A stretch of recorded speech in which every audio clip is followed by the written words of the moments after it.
नारायणं नमस्कृत्य नरं चैव नरोत्तमं देवी सरस्वती चैव ततो जयमुदीरयेत्।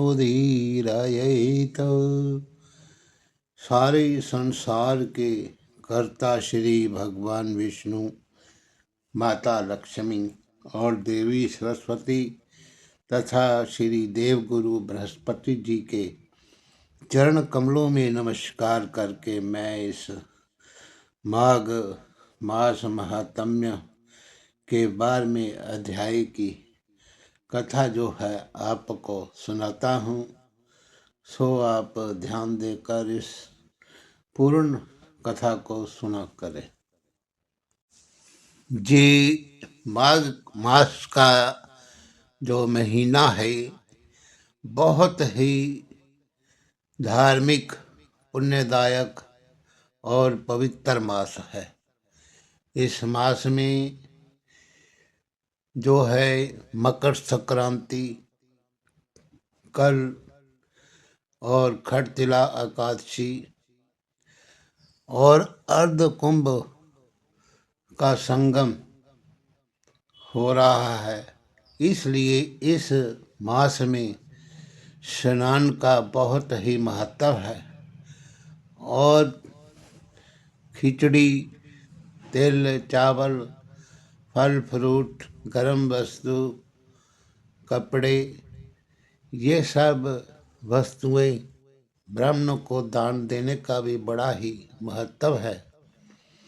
तो अगर कोई तीर्थों में, नदियों के पास जाकर उनका स्नान ना कर सके तो उस प्राणी को अपने घर में ही जल में गंगा जल मिला करके और गंगा आदि नदियों का आवाहन करके उस जल में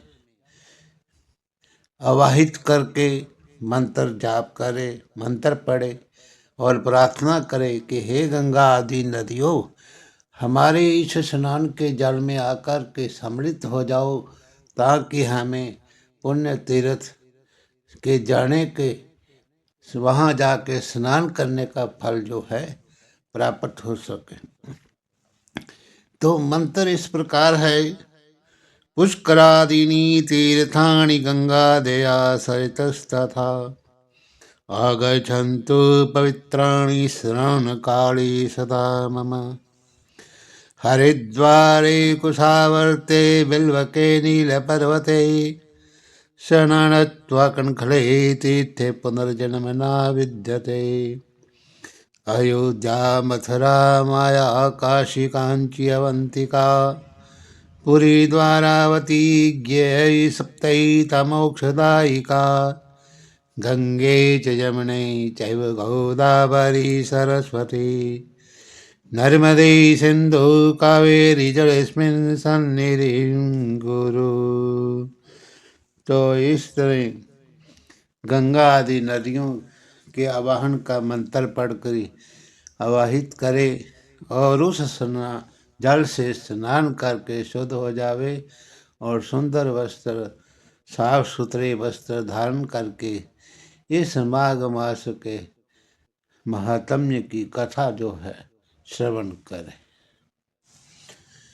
यमदूत कहने लगा कि जो कोई प्रसंगवश भी एकादशी के व्रत को करता है वे दुखों को प्राप्त नहीं होता।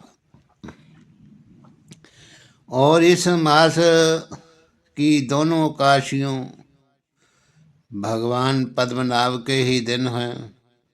जब तक मनुष्य इन दिनों में व्रत नहीं करता उसके शरीर में पाप बने रहते हैं। हजारों अश्वमेध, सैकड़ों वाजपेय यज्ञ एकादशी व्रत की 16वीं कला के बराबर भी नहीं है। एकादशी के दिन व्रत करने से 11 इंद्रियों से किए सब पाप नष्ट हो जाते हैं। गंगा, गया, काशी, पुष्कर, कुरुक्षेत्र, यमुना, चंद्रभागा नदी कोई भी एकादशी के तुल्य नहीं है। इस दिन व्रत करके मनुष्य अनायास ही वैकुंठ लोक को प्राप्त होता है। एकादशी को व्रत और रात्रि को जागरण करने से माता पिता और स्त्री के कुल की 10-10 पीढ़ियां का उद्धार हो जाता है और वे पीताम्बरधारी विष्णु भगवान के निकट वास प्राप्त करता है। तो बाल, युवा और वृद्ध सब तथा पापी भी व्रत करने से नरक में नहीं जाते। तो यमदूत कहता है कि हे वैश्य, मैं सूक्ष्म में तुमसे नरक से बचने का धर्म कहता हूँ। मन और वचन से प्राणी मात्र का द्रोह ना करना,